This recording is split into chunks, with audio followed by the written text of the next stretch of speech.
എവിടെയോ വായിച്ച വരികളാണ്. ഭൂമിയിൽ എവിടെയും സ്വർഗമില്ല.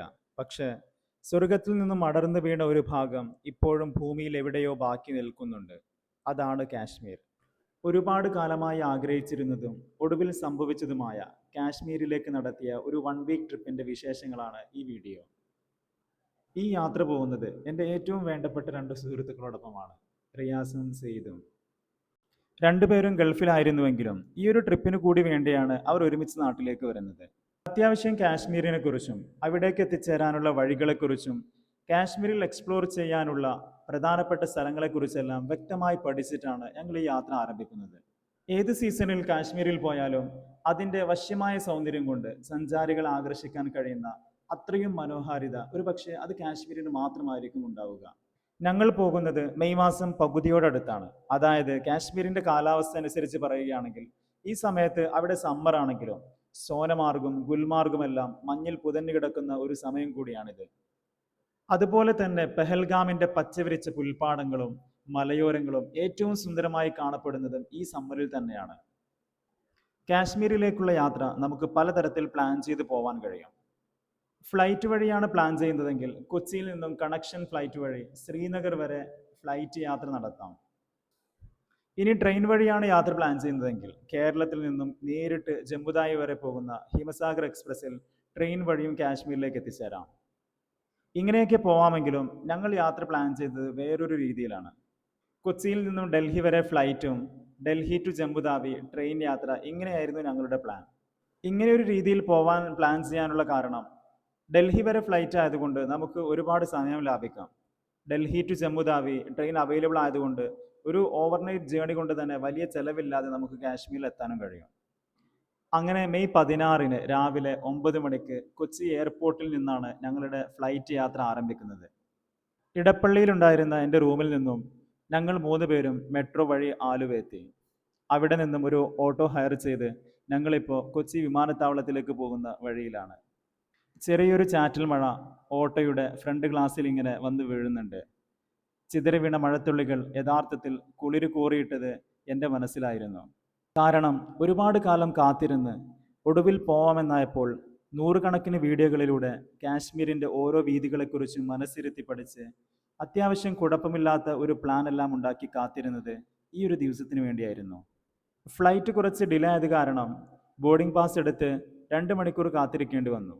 ഒടുവിൽ ഫൈനൽ സെക്യൂരിറ്റി ചെക്കപ്പ് എല്ലാം കഴിഞ്ഞ് ഇൻഡിഗോ ഫ്ലൈറ്റിലെ സീറ്റ് നമ്പർ 21 റോയിൽ വിൻഡോ സൈഡ് സീറ്റിലിരുന്ന് ടേക്ക് ഓഫ് ദൃശ്യങ്ങൾ പകർത്താനായി ഞാൻ എൻ്റെ ക്യാമറ ഓണാക്കി. അധികമായി ഫ്ലൈറ്റ് യാത്ര ചെയ്തിട്ടില്ലാത്ത എനിക്ക് ഓരോ ടേക്ക് ഓഫും ഒരു പുതിയ അനുഭവമാണ്. എക്സൈറ്റ്മെൻറ്റും അതിലുപരി ആങ്സൈറ്റിയും എല്ലാം ഉണ്ടെങ്കിലും ടേക്ക് ഓഫ് ദൃശ്യങ്ങൾ പകർത്തുന്നത് അതൊരു ഹരം തന്നെയാണ്.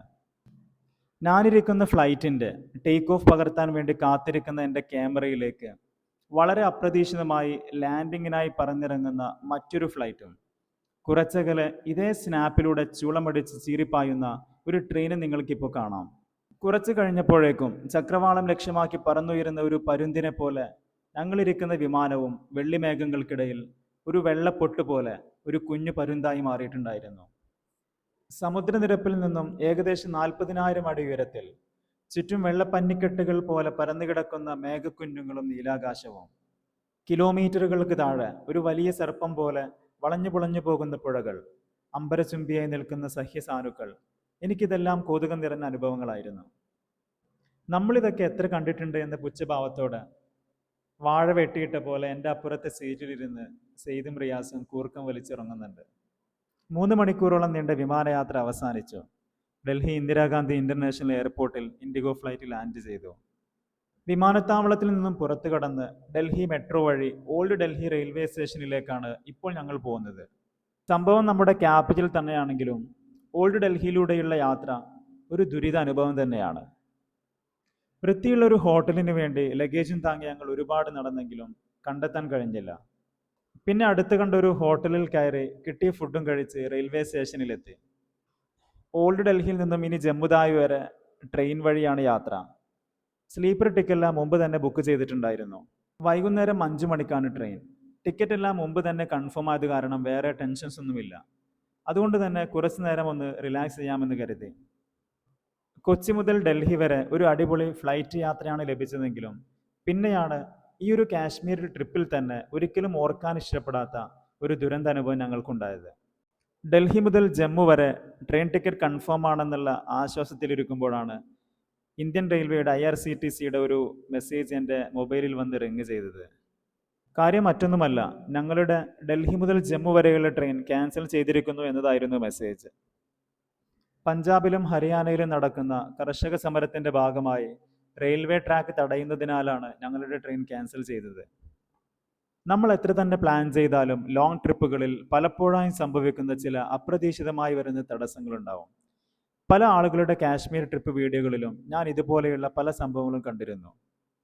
ട്രെയിൻ ക്യാൻസലായി എന്നത് മാത്രമല്ല പ്രശ്നം. എൻക്വയറിയിൽ അന്വേഷിച്ചപ്പോൾ അറിയാൻ കഴിഞ്ഞത് ഞെട്ടിപ്പിക്കുന്ന മറ്റൊരു സംഭവമായിരുന്നു. അതായത് ഒരു ട്രെയിനും ജമ്മുവിലേക്ക് ഡയറക്റ്റായി ഇന്ന് പോകുന്നില്ല. സാധാരണ ഡൽഹിയിൽ നിന്നും നേരിട്ട് ലുധിയാന, പത്താൻകോട്ട്, കത്വ വഴി ജമ്മുവിലെത്താൻ യഥാർത്ഥത്തിൽ വെറും 8 മണിക്കൂർ മാത്രം മതി. കർഷക സമരം കാരണം ഇനി ജമ്മുവിലേക്കുള്ള എല്ലാ ട്രെയിനുകളും പഞ്ചാബ് വഴി വഴിതിരിച്ചു വിടുന്നത് കാരണം 8 മണിക്കൂറിന് പകരം ചുരുങ്ങിയത് 20 മണിക്കൂറെങ്കിലും ഇനി യാത്ര ചെയ്യേണ്ടി വരും. ചെറുതായെന്ന ഡെസ്പായെങ്കിലും കിട്ടുന്ന ട്രെയിനിൽ കയറി പോവാനായി അടുത്ത പ്ലാൻ. കുറച്ച് ക്യാഷ് കൂടുതൽ കൊടുക്കേണ്ടി വന്നെങ്കിലും ന്യൂഡൽഹിയിൽ ഉണ്ടായിരുന്ന ഒരു ഏജൻസി വഴി ഞങ്ങൾക്ക് 3 RAC ടിക്കറ്റ് ലഭിച്ചു. സ്ലീപ്പറാണ്, സീറ്റ് ഉണ്ടാവുമെന്നെല്ലാം പറഞ്ഞാണ് ഞങ്ങൾക്ക് ടിക്കറ്റ് തന്നത്. ട്രെയിൻ ടൈം രാത്രി 12 മണി ആയതുകൊണ്ട് തന്നെ അതുവരെയുള്ള ടൈം ഡൽഹി മാർക്കറ്റിലൂടെ ഒന്ന് കറങ്ങാൻ തീരുമാനിച്ചു. വളരെ കുറഞ്ഞ വിലക്ക് കിട്ടുന്ന പലതരം ഡ്രസ്സുകളും കണ്ണഞ്ചിപ്പിക്കുന്ന കോസ്മെറ്റിക്സ് വിഭവങ്ങളും നിറഞ്ഞു കവിഞ്ഞ ഡൽഹി മാർക്കറ്റ്. ടൂറിസ്റ്റുകളെ മാർക്കറ്റ് ചുറ്റിക്കാണിക്കാനായി വരിവരിയായി പോകുന്ന കുഞ്ഞു റിക്ഷകൾ. ഏജൻസിയിൽ നിന്നും RAC ടിക്കറ്റ് ലഭിച്ച ജമ്മുതാവിയിലേക്കുള്ള ട്രെയിൻ വരുന്നത് ന്യൂഡൽഹിയിലാണ്. ട്രെയിൻ വരുന്നത് 12 മണിക്കായതുകൊണ്ട് തന്നെ റെയിൽവേ സ്റ്റേഷനിൽ പിന്നീട് നീണ്ടൊരു കാത്തിരിപ്പായിരുന്നു. ഒട്ടും പ്രതീക്ഷിക്കാതെ ട്രെയിൻ ക്യാൻസലായി പോയത് കാരണം ഒരുപാട് ബുദ്ധിമുട്ടേണ്ടി വന്നെങ്കിലും അതെല്ലാം ബാക്കി വെച്ചത് ഒരുപാട് പുതിയ അനുഭവങ്ങളായിരുന്നു. ട്രെയിൻ ലേറ്റായവർക്ക് വിരിച്ചു കിടക്കാനായി പ്ലാസ്റ്റിക് ഷീറ്റ് വിറ്റ് നടന്നിരുന്ന ഒരു സ്ത്രീയിൽ നിന്നും ഞങ്ങളും വാങ്ങി ഒരു ഷീറ്റ്. ന്യൂഡൽഹിയിലെ റെയിൽവേ സ്റ്റേഷനിൽ 4ാം പ്ലാറ്റ്ഫോമിൽ ആൾക്കൂട്ടത്തിനിടെ ആ ഷീറ്റ് വിരിച്ച് ആകാശത്തേക്ക് നോക്കി ഞങ്ങളും കിടന്നു. ഒടുവിൽ ട്രെയിൻ വന്നു. സ്ലീപ്പർ കോച്ചിൽ കിടക്കാനുള്ള സീറ്റ് പ്രതീക്ഷിച്ചിരുന്ന ഞങ്ങളുടെ എല്ലാ കണക്കുകൂട്ടലുകളും തെറ്റിപ്പോയി. ഒരുപാട് ട്രെയിനുകൾ ക്യാൻസലായത് കാരണം സ്ലീപ്പർ എന്നോ ജനറൽ എന്നോ യാതൊരു വ്യത്യാസവുമില്ലാതെ 100 കണക്കിന് ആളുകൾ ഓരോ കമ്പാർട്ട്മെന്റിലേക്കും ഇടിച്ചു കയറി. ട്രെയിനിലേക്ക് കാലെടുത്ത് വെക്കാൻ പോലും കഴിയാത്തത്ര വിധം തിരക്ക് കാരണം കുറച്ചു നേരം ഒന്ന് പകച്ചു നിന്നു. ഒടുവിൽ എങ്ങനെയോ ഞങ്ങൾ 3 പേരും ട്രെയിനിനുള്ളിൽ കയറിപ്പറ്റി. സ്ലീപ്പറിൽ കിടക്കാനുള്ള സ്ഥലം പോയിട്ട് നിൽക്കാൻ പോലും സ്ഥലമില്ലാത്ത അവസ്ഥ. ഇങ്ങനെ ചുരുങ്ങിയത് 20 മണിക്കൂറെങ്കിലും തള്ളി നീക്കണം ഇനി ജമ്മുവിലെത്താൻ. ഞങ്ങളുടെ റിസർവ് സീറ്റിന് അടുത്തെത്തിയപ്പോൾ അവിടെ കുറേ ആളുകൾ ഇരിക്കുന്നത് കണ്ടു. ടിക്കറ്റ് കാണിച്ചു കൊടുത്തപ്പോൾ അവിടെ ഇരിക്കുന്ന ആളുകൾ ഞങ്ങൾക്കും കുറേ ടിക്കറ്റുകൾ കാണിച്ചു തന്നു. തിരക്ക് കാരണം പരസ്പരം അഡ്ജസ്റ്റ് ചെയ്ത് അവസാനം ഇരിക്കാനുള്ള സ്ഥലം മാത്രം കിട്ടി. ഇതേ ട്രെയിനിൽ ഞങ്ങളെപ്പോലെ കാശ്മീരിലേക്ക് ട്രിപ്പ് പോകുന്ന മറ്റ് 2 മലയാളി ടീംസിനെയും കണ്ടു. നീണ്ട യാത്രക്കിടയിൽ വെള്ളവും ഭക്ഷണവും ഷെയർ ചെയ്തും സീറ്റ് അഡ്ജസ്റ്റ് ചെയ്തും മിണ്ടിയും പറഞ്ഞും ഫ്രണ്ട് ലിസ്റ്റിലേക്ക് ചേർത്ത് വെച്ച ജയ്സൽ ബ്രോയെ പോലെയുള്ള കുറേയേറെ മനുഷ്യരും ഉണ്ടായിരുന്നു ഈ യാത്രയിൽ. ഒരു രാത്രിയുടെ പകുതിയും പിന്നീട് ഒരു പകൽ മുഴുവനും ട്രെയിൻ യാത്രയിലൂടെ അവസാനിക്കുന്നു. അടുത്ത സ്റ്റേഷൻ ജമ്മുതാവിയാണ്. ട്രെയിനിലെ 90% ആളുകളുടെയും ഡെസ്റ്റിനേഷൻ ജമ്മുതാവിയായിരുന്നു. സ്റ്റേഷൻ എത്താറായതിൻ്റെ ആനന്ദവും തുരങ്കങ്ങളിലൂടെയുള്ള ട്രെയിൻ യാത്ര പകർന്നു നൽകുന്ന ആഹ്ലാദവും ഇപ്പോൾ എല്ലാവരുടെയും കണ്ണിലും മനസ്സിലുമൊക്കെ നിറഞ്ഞു നിൽക്കുന്നുണ്ട്. ഓരോ തുരങ്കമെത്തുമ്പോഴും കുട്ടികൾ അങ്ങനെ ആർത്തി വിളിക്കുന്നുണ്ട്. ഇതിനെല്ലാം പുറമെ ഞങ്ങളുടെ കമ്പാർട്ട്മെന്റിലേക്ക് ഒരു പഞ്ചാബി തട്ടുപൊളിപ്പൻ പാട്ടുമായി കടന്നു വന്ന കുറേ ചെറുപ്പക്കാരുടെ ഒരു 1.5 പാട്ടും കൂടി ആയപ്പോൾ കമ്പാർട്ട്മെന്റിലുള്ളവരെല്ലാം അവർക്കൊപ്പം ആർത്തുപാടി അക്ഷരാർത്ഥത്തിൽ ട്രെയിൻ ഇളക്കി മറിച്ചു. മെയ് 17 രാത്രി ഏകദേശം 9 മണി ആയപ്പോഴേക്കും ജമ്മുവിൽ ട്രെയിൻ ഇറങ്ങി. കാശ്മീരിനകത്ത് 1 വീക്ക് ട്രിപ്പിന് വേണ്ടി ഞങ്ങൾ അവിടെ ഉണ്ടായിരുന്ന ഒരു ടൂർ പാക്കേജ് മുൻകൂട്ടി ബുക്ക് ചെയ്തിട്ടുണ്ടായിരുന്നു. ഈ പാക്കേജിൽ 7 ദിവസത്തിനുള്ള സ്റ്റേയും ഫുൾ ടൈം അവൈലബിൾ ആവുന്ന ഒരു കാറും ഡ്രൈവറും ഇൻക്ലൂഡ് ചെയ്തിട്ടുണ്ടായിരുന്നു.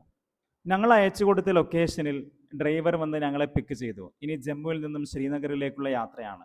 6-7 മണിക്കൂറുണ്ട് യാത്ര. വഴിയിൽ നിന്നും കണ്ട തരക്കേടില്ലാത്തൊരു ഹോട്ടലിൽ നിന്നും ഭക്ഷണം കഴിച്ച് ശ്രീനഗറിലേക്കുള്ള യാത്രയിലാണിപ്പോൾ. ജമ്മുവിൽ നിന്നും ശ്രീനഗറിലേക്കുള്ള റോഡ് യാത്ര അതൊരിക്കലും മിസ് ചെയ്യാൻ പാടില്ലാത്ത ഒരു അനുഭവമാണ്. പക്ഷേ മഴക്കാലത്ത് ഒരിക്കലും സുരക്ഷിതമല്ലാത്തൊരു ഇടം കൂടിയാണ് ഈ വഴികൾ. മണ്ണിടിച്ചിൽ കാരണം ദിവസങ്ങളോളം ഈ റോഡിൽ കുടുങ്ങിപ്പോയ പല മലയാളി സഞ്ചാരികളുടെ അനുഭവങ്ങളും പല വീഡിയോകളിലൂടെ കണ്ടിട്ടുണ്ട്. രാത്രി യാത്രയിൽ ഈ വഴിയോരങ്ങളിൽ ഏറ്റവും സുന്ദരമായത് റോഡ് സൈഡിൽ നിരനിരയായി പ്രകാശം പരത്തി നിൽക്കുന്ന മലയോരങ്ങളാണ്.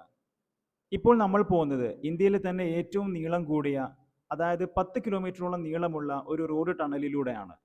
2017 പണി പൂർത്തിയായ ഈ ടണലിന്റെ പേര് ശ്യാമപ്രസാദ് മുഖർജി ടണൽ എന്നാണ്.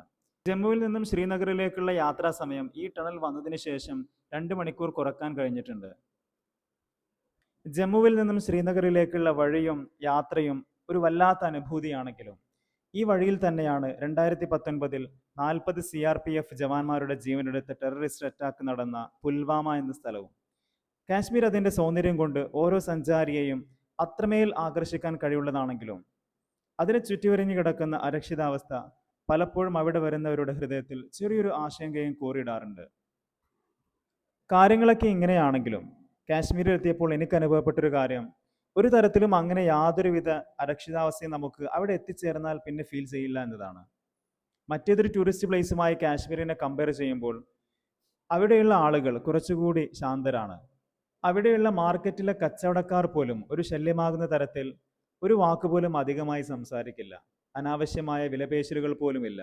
മാത്രമല്ല, പോകുന്ന വഴികളിലെല്ലാം അത്രമേൽ ഈ നാടിന് സുരക്ഷയൊരുക്കുന്ന നമ്മുടെ ഇന്ത്യൻ ആർമി കൂടെ ഉള്ളത് കൊണ്ട് നമുക്കൊരിക്കലും ഒരു തരത്തിലുള്ള ആകുലതയും ഫീൽ ചെയ്യില്ല എന്നത് തന്നെയാണ് യാഥാർത്ഥ്യം. മെയ് 18 പുലർച്ചെ ഒരു 3 മണിയോടുകൂടി ഞങ്ങൾ ശ്രീനഗറിലെത്തി. ഭാഗ്യമെന്ന് പറയട്ടെ, ഞങ്ങൾക്ക് കിട്ടിയ റൂം ശ്രീനഗറിലെ ചരിത്ര പ്രസിദ്ധമായ ക്ലോക്ക് ടവർ സ്ഥിതി ചെയ്യുന്ന ലാൽ ചൗക്കിലായിരുന്നു. റൂമിന്റെ ബാൽക്കണിയിൽ നിന്ന് തന്നെ വളരെ വ്യക്തമായി കാണാൻ കഴിയുന്ന ക്ലോക്ക് ടവർ തല ഉയർത്തി നിൽക്കുന്ന ലാൽ ചൗക്ക്.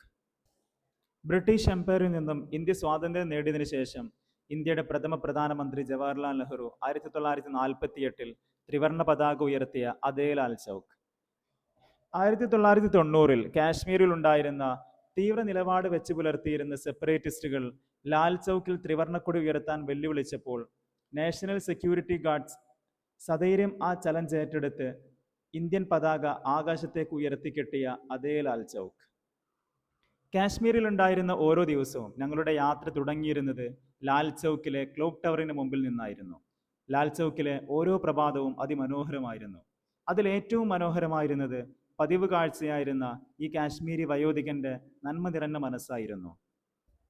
ഈ വൃദ്ധ സഹോദരന്റെ സഞ്ചിയിലെ ധാന്യമണികൾ കാത്ത് ഓരോ ദിവസവും ആകാശത്തു നിന്നും പറന്നിറങ്ങിയിരുന്ന നൂറുകണക്കിന് മാടപ്പിറാവുകൾ ലാൽ ചൗക്കിന്റെ മാത്രം പ്രത്യേകതയായിരുന്നു.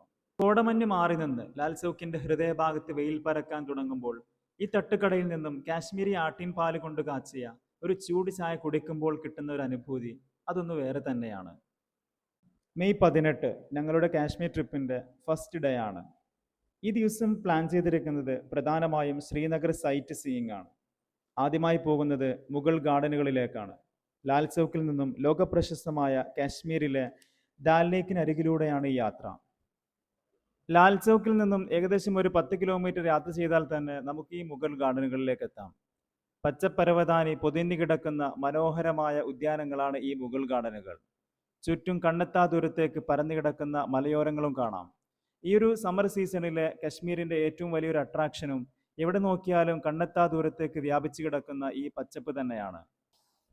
ചശ്മെ ഷാഹി മുഗൾ ഗാർഡൻ നിർമ്മിക്കപ്പെടുന്നത് 400 വർഷങ്ങൾക്ക് മുമ്പാണ്. 1632 മുഗൾ ചക്രവർത്തി ഷാജഹാൻ അദ്ദേഹത്തിന്റെ മൂത്തപുത്രന് സമ്മാനമായി നിർമ്മിച്ചു കൊടുത്തതാണ് ഈ ചശ്മെ ഷാഹി.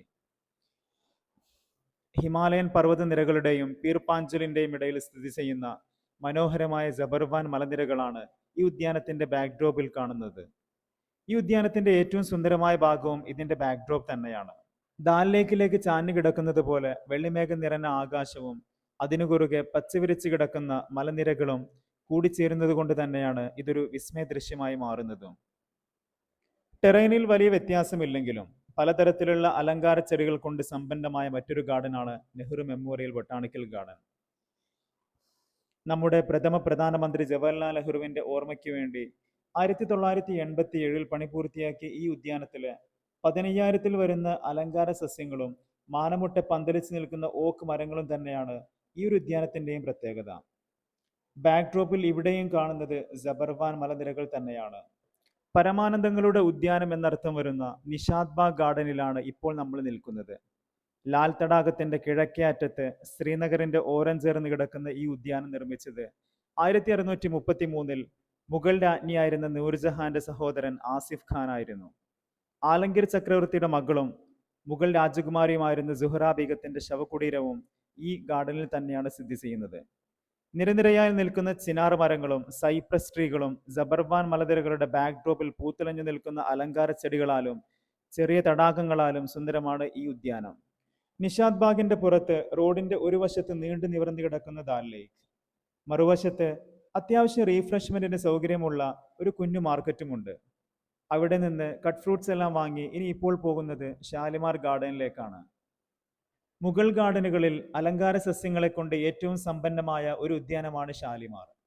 മുഗൾ ചക്രവർത്തി ജഹാംഗീർ 1619-ലാണ് ഈ ഗാർഡൻ പണികഴിച്ചത്. ക്രൗൺ ഓഫ് ശ്രീനഗർ എന്നറിയപ്പെടുന്ന ഈ ഗാർഡൻ മുഗൾ ഹോർട്ടിക്കൾച്ചറിന്റെ അന്തസ്സും ആഭിജാത്യവും വിളിച്ചോതുന്ന ഒരു വലിയ ടൂറിസ്റ്റ് പ്ലേസ് കൂടിയാണ്. പച്ചപ്പുൽത്തക്കിടയിൽ അണിയിച്ചൊരുക്കി വെച്ചിരിക്കുന്ന അലങ്കാര സസ്യങ്ങൾ, നൂറുകണക്കിന് വൈവിധ്യമാർന്ന ഓർക്കിഡുകൾ, മനം കവരുന്ന കുഞ്ഞു തടാകങ്ങൾ, പന്തലിച്ചു നിൽക്കുന്ന ചിനാർ മരങ്ങൾ, എല്ലാം കൊണ്ടും കശ്മീരിന്റെ പ്രകൃതി ഭംഗിയുടെ ഒരു അനുച്ഛേദം തന്നെയാണ് ഷാലിമാർ. ജബർവാൻ മലനിരകളുടെ ബാക്ക്ഡ്രോപ്പിൽ ഷാലിമാറിന്റെ പച്ചപ്പരവതാനിയിൽ പൂത്തുലഞ്ഞു നിൽക്കുന്ന ഓർക്കിഡ് ചെടികൾക്ക് മുന്നിൽ നമ്മുടെ ചങ്കുകൾ ഇങ്ങനെ ഒരു ഒന്നൊന്നര പോസ് ചെയ്ത് നിൽക്കുകയാണ്. ഗ്രീനറിയും ഫ്ലോറൽ ഡൈവേഴ്സിറ്റിയും കൊണ്ട് സമ്പന്നമായ ഷാലിമാർ ശ്രീനഗറിന്റെ ഫ്ലോറികൾച്ചർ സങ്കല്പങ്ങളുടെ അതിഗംഭീരമായ ഒരു ഉദാഹരണം തന്നെയാണെന്ന് നമുക്ക് നിസ്സംശയം പറയാൻ കഴിയും. ശ്രീനഗറിലെ ചരിത്ര പ്രസിദ്ധമായ മുഗൾ ചക്രവർത്തിമാരുടെ കാലഘട്ടങ്ങളിൽ നിർമ്മിക്കപ്പെട്ട ഈ 4 ഉദ്യാനങ്ങളും ഏകദേശം നമുക്കൊരു 5 മണിക്കൂറിൽ തന്നെ കണ്ടു തീർക്കാവുന്നതേയുള്ളൂ. അടുത്തുണ്ടായിരുന്ന ഒരു ഹോട്ടലിൽ നിന്നും ഉച്ചഭക്ഷണം കഴിച്ച് ഇനി പോകുന്നത് ഹസ്രത്ത് ബാലിലേക്കാണ്.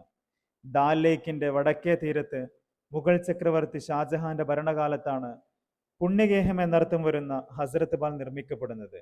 അങ്ങനെയാണെങ്കിലും ഇന്ന് കാണുന്ന രൂപത്തിലേക്ക് ഹസ്രത്ത് ബാലിന്റെ പണി പൂർത്തിയാവുന്നത് 1975-ലാണ്.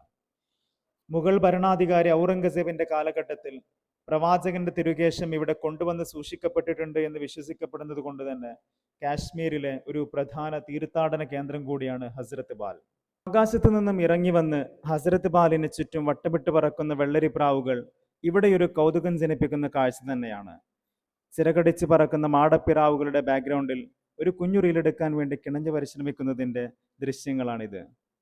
ഇന്ന് രാവിലെ മുതൽ ആരംഭിച്ച ശ്രീനഗർ സൈറ്റ് സീയിങ്ങിൽ ഇനി ബാക്കിയുള്ളത് വൈകുന്നേരത്തേക്ക് മാറ്റിവെച്ച ഈ ദിവസത്തിലെ തന്നെ ഏറ്റവും വെറൈറ്റി അനുഭവമായിരുന്ന ദാൽ ലേക്കിലെ ഷിക്കാര റൈഡാണ്. കാശ്മീരിനെ കുറിച്ച് എത്ര പുകഴ്ത്തി പാടിയാലും ഇവിടെയുള്ള ആട്ടിടയന്മാരെ കുറിച്ച് പറയാതെ ഒരിക്കലും കാശ്മീരിന്റെ കഥ പൂർണ്ണമാവുകയില്ല. രാത്രിയോ പകലെന്നോ വ്യത്യാസമില്ലാതെ നൂറുകണക്കിന് ആടുകളെ മേച്ച് നടക്കുന്ന ആട്ടിടയന്മാർ കാശ്മീരിന്റെ ഓരോ നഗര ഗ്രാമപ്രദേശങ്ങളിലും ഒരു നിത്യകാഴ്ചയാണ്. കാശ്മീരിന്റെ തനിമ ചോരാത്ത സംസ്കാരവും പൈതൃകവും ഇഴചേർന്ന് നിൽക്കുന്ന ദൃശ്യവിരുന്ന് തന്നെയാണ് കാശ്മീരിലെ ഓരോ താഴ്വാരങ്ങളിലും പാതയോരങ്ങളിലും ഇങ്ങനെ പരന്നു കിടക്കുന്ന ചെമ്മരിയാട്ടിൻ കൂട്ടങ്ങളും അതിന് പിന്നിലെ ഓരോ ആട്ടിടയന്മാരും. ഹസ്രത്ത് ബാലിൽ നിന്നും ദാൽ ലേക്കിലേക്കുള്ള യാത്ര അതിമനോഹരമാണ്. പീർപ്പാഞ്ചലിന്റെയും ഹിമാലയത്തിന്റെയും ഇടയിൽ വെള്ളിമേഘങ്ങളാൽ പുതഞ്ഞു കിടക്കുന്ന ജബർവാൻ മലനിരകൾക്കിടയിലൂടെയാണ് ദാൽ ലേക്കിലേക്കുള്ള യാത്ര. ഒരു വശത്ത് ദാൽ ലേക്കും മുമ്പിൽ മാനമുട്ടി നിൽക്കുന്ന ജബർവാൻ മലനിരകളും കോറിയിടുന്ന ദൃശ്യവിരുന്ന് അത് നേരിൽ കാണേണ്ട ഒരു അനുഭൂതി തന്നെയാണ്.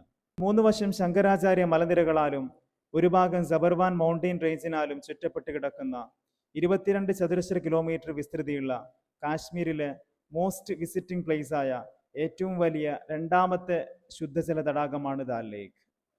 അസ്തമയ സൂര്യൻ ദാൽ തടാകത്തിന്റെ ഓളപ്പരപ്പുകളിൽ തീർക്കുന്ന വർണ്ണവിസ്മയം കൊണ്ട് തന്നെയാവണം ദാൽ ലേക്ക് അറിയപ്പെടുന്നത് Jual in the crown of Kashmir അഥവാ കാശ്മീരിന്റെ കിരീടത്തിലെ പവിഴക്കല്ല് എന്ന് തന്നെയാണ്. മുഗൾ ഭരണകാലത്ത് ചക്രവർത്തിമാർ ശ്രീനഗറിൽ അവരുടെ സമ്മർ റിസോർട്ടുകൾ ഉണ്ടാക്കുന്നതിന്റെ ഭാഗമായാണ് ദാൽ ലേക്കിന് ആദ്യമായി അതിർവരമ്പുകൾ ഉണ്ടാവുന്നത്. മുഗളന്മാർക്ക് ശേഷം വന്ന അഫ്ഗാൻ, സിഖ്, ഡോഗ്ര ഭരണാധികാരികളെല്ലാം കൊണ്ടുവന്ന പലതരത്തിലുള്ള മാറ്റങ്ങളിലൂടെയാണ് ഡാൽ ലേക്ക് ഇന്നീ കാണുന്ന വിധത്തിൽ കാശ്മീർ ടൂറിസത്തിന്റെ കേന്ദ്ര ബിന്ദുവായി മാറുന്നത്. വാക്കുകൾക്കും വർണ്ണനകൾക്കുമെല്ലാം അപ്പുറത്ത് ഒരു അടിപൊളി അനുഭവമാണ് ദാൽ ലേക്കിലെ ഷിക്കാര റൈഡ്. വിശാലമായി പരന്നൊഴുകുന്ന ദാൽ ലേക്കിന്റെ തീരത്ത് നിരനിരയായി നിർത്തിയിട്ടിരിക്കുന്ന മരത്തിൽ തീർത്ത വർണ്ണാഭമായ ബോട്ടുകളാണ് ഷിക്കാരകൾ. സായന്തനങ്ങളിൽ ഈ ഷിക്കാരകളിലിരുന്ന് കിലോമീറ്റർ വിസ്തൃതിയുള്ള ദാൽ ലേക്ക് ചുറ്റിക്കറങ്ങുക എന്നത് തന്നെയാണ് ഈ ലേക്കിലേക്ക് വരുന്ന ഓരോ സഞ്ചാരിയുടെയും പ്രധാന ഉദ്ദേശം. ചുവന്നുതൊടുത്ത ചക്രവാളം, ഇടയ്ക്കിടെ ഇക്കിളിക്കൂട്ടി തൊട്ടുരുമ്മി പോകുന്ന മന്ദമാരുതൻ, താഴെ കണ്ണാടിച്ചെല്ല് പോലെ അരുണസൂര്യനെ പ്രതിബിംബിക്കുന്ന കുഞ്ഞോളങ്ങൾ, ദാൽ ലേക്കിനു കുറുകെ ചെഞ്ചായമണിഞ്ഞ അസ്തമയ ചക്രവാളം ചുംബിച്ചു നിൽക്കുന്ന ജബർവാൻ മലനിരകൾ, ഒപ്പം കാശ്മീരി നാഗരികതയുടെ പാരമ്പര്യ വിഭവമായ കാശ്മീരി കാവ നിറച്ച ഷിക്കാരകളുമായി ടൂറിസ്റ്റുകളെ തേടിയെത്തുന്ന കച്ചവടക്കാർ. ഇങ്ങനെയൊക്കെയാണ് ദാൽ ലേക്കിലെ ഷിക്കാര റൈഡ് കാലം എത്ര കഴിഞ്ഞാലും ഓർമ്മച്ചപ്പിൽ ഒരിക്കലും മങ്ങലേൽക്കാതെ നിലനിൽക്കുന്ന ഒരു ഓർമ്മയായി ബാക്കിയാവുന്നത്. ദാൽ ലേക്ക് സഞ്ചാരികൾക്ക് വേണ്ടി ഒരുക്കി വെക്കുന്ന മറ്റൊരു അട്രാക്ഷനാണ് ഇവിടെയുള്ള ഹൗസ് ബോട്ടുകൾ. ദാൽ ലേക്കിൽ അസ്ഥിവാരമിട്ട് കിടക്കുന്ന ഈ ഹൗസ് ബോട്ടുകൾ രാത്രി സ്റ്റേ ചെയ്യാൻ സൗകര്യമുള്ള ആഡംബര ബോട്ടുകളാണ്. ഞങ്ങളുടെ ടൂർ പാക്കേജിൽ 1 നൈറ്റ് സ്റ്റേ ഈ ഹൗസ് ബോട്ടുകളിലായിരുന്നുവെങ്കിലും ചില അസൗകര്യങ്ങൾ കാരണം ഞങ്ങൾക്ക് ഈ ഒരു സ്റ്റേ ഒഴിവാക്കേണ്ടി വന്നു. വിഭവസമൃദ്ധമായ ഫ്ലോട്ടിംഗ് മാർക്കറ്റുകളും ചുറ്റും ഞങ്ങളെപ്പോലെ മറ്റു ഷിക്കാരകളിൽ കൗതുകമൂറി കൂവി വിളിച്ചു പോകുന്ന മറ്റു ടൂറിസ്റ്റുകളുമൊക്കെ തന്നെയാണ് ഈ യാത്രയുടെ മറ്റൊരു ലഹരി. അത്രമേൽ വശ്യമായ സൗന്ദര്യം ഈ ദാൽ ലേക്കിനുണ്ടെങ്കിലും ഇതിൻ്റെ പേരിൽ മാത്രമേ ശുദ്ധജല തടാകം എന്ന് പറയാൻ കഴിയൂ. വർദ്ധിച്ചു വരുന്ന ഈ ലേക്കിലെ ജലമലിനീകരണവും യൂട്രിഫിക്കേഷൻ ഭീഷണികളും കാരണം ദാൽ ലേക്കിന്റെ റീസ്റ്റോറേഷനും പരമ്പരാഗതമായ സൗന്ദര്യം കാത്തുസൂക്ഷിക്കാനും വേണ്ടി 1100 കോടി രൂപയോളം വരുന്ന പദ്ധതികളാണ് ഇന്ത്യൻ ഗവൺമെന്റ് വളരെ റീസെൻ്റായി പ്രഖ്യാപിച്ചിട്ടുള്ളത്. 1 മണിക്കൂർ ഷിക്കാര റൈഡ് കഴിഞ്ഞ് തിരിച്ചു വരുമ്പോൾ പടിഞ്ഞാറൻ ചക്രവാളത്തിലെ അരുണസൂര്യൻ ചെറുതായെന്ന് മങ്ങിയിരുന്നു. ഇരുട്ട് വീഴും മുമ്പ് ദാൽ ലേക്കിന്റെ ബാക്ക്ഗ്രൗണ്ടിൽ ജബർവാൻ മലനിരകളുടെ ബാക്ക്ഡ്രോപ്പിൽ നിന്ന് ചെറിയൊരു ഫോട്ടോ സെഷൻ. അസ്തമയ സൂര്യന്റെ അവസാന ശോഭയും മലമടക്കുകളിൽ മറഞ്ഞു തുടങ്ങിയിരിക്കുന്നു. ദാൽ ലേക്കിന് ചാരെയുള്ള സ്ട്രീറ്റ് മാർക്കറ്റുകളിൽ ലൈറ്റ് തെളിഞ്ഞു തുടങ്ങുമ്പോൾ കാശ്മീർ അതിമനോഹരിയായിരുന്നു. റീലുകളിൽ മാത്രം കണ്ടു പരിചയമുള്ള യൂറോപ്യൻ രാജ്യങ്ങളിലെ അസ്തമയ സമയം പോലെയായിരുന്നു കാശ്മീർ അപ്പോൾ കാണപ്പെട്ടിരുന്നത്. സംഭവബഹുലമായ കാശ്മീർ യാത്രയിലെ ആദ്യ ദിവസം ഇവിടെ അവസാനിക്കുകയാണ്. ഓർമ്മച്ചപ്പിൽ ഓമനിച്ചു വെക്കാൻ കിട്ടിയ ഒരുപാട് നല്ല നിമിഷങ്ങളും അനുഭവങ്ങളും.